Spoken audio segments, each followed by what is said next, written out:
Despite the world becoming more fragmented and competitive, Kenya believes that multipolarity presents economic and geopolitical opportunities for Africa.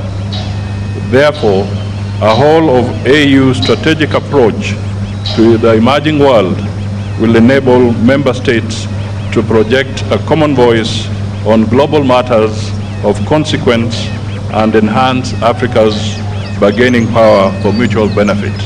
And indeed, the Right Honorable Raila has summed this up.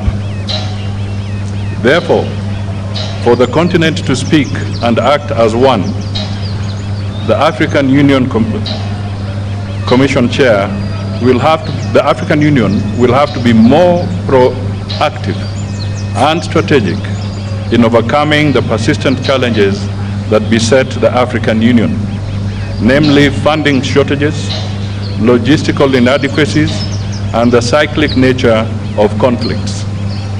Additionally, the AU continues to grapple with cases of political instability and economic intricacies, weak international influence, and undue external influence, driven by a new Cold War in the continent. As a continent, we therefore need to focus on dimensions that promote our unity and enhance sustainable development for the citizens of Africa.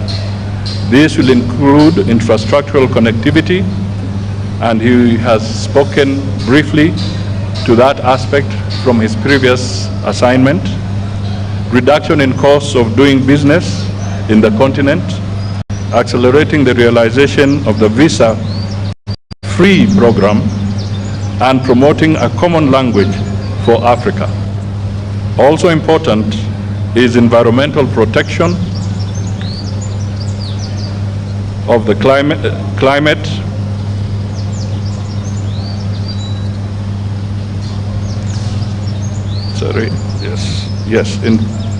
environmental protection of the climate.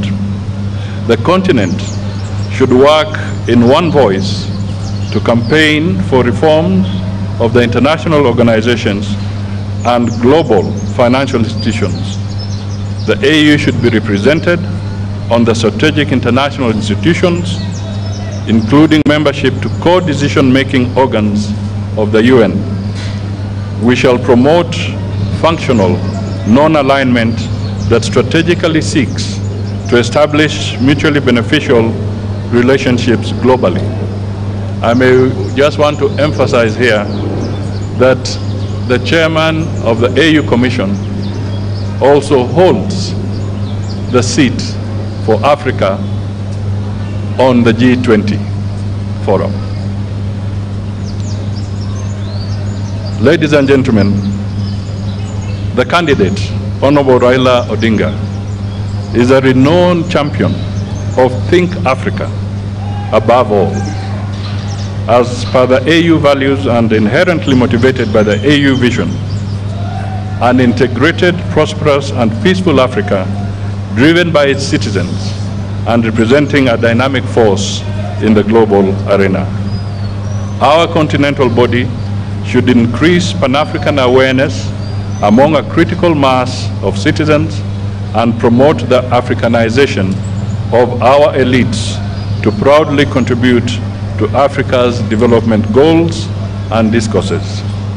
Kenya therefore envisions an AU that drives the continent beyond silencing the guns to achieving positive peace, sustainable peace, and security for collective prosperity.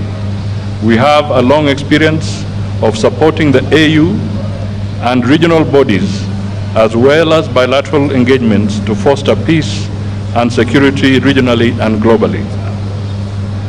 We envisage an AU that will give a greater voice to the continental crisis that have often become forgotten conflicts, as other global crises elsewhere get huge humanitarian and political attention.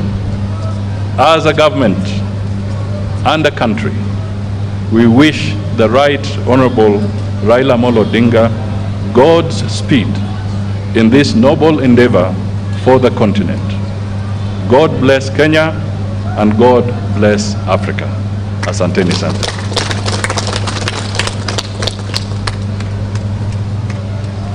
Asante Maybe sana. there could be just a few questions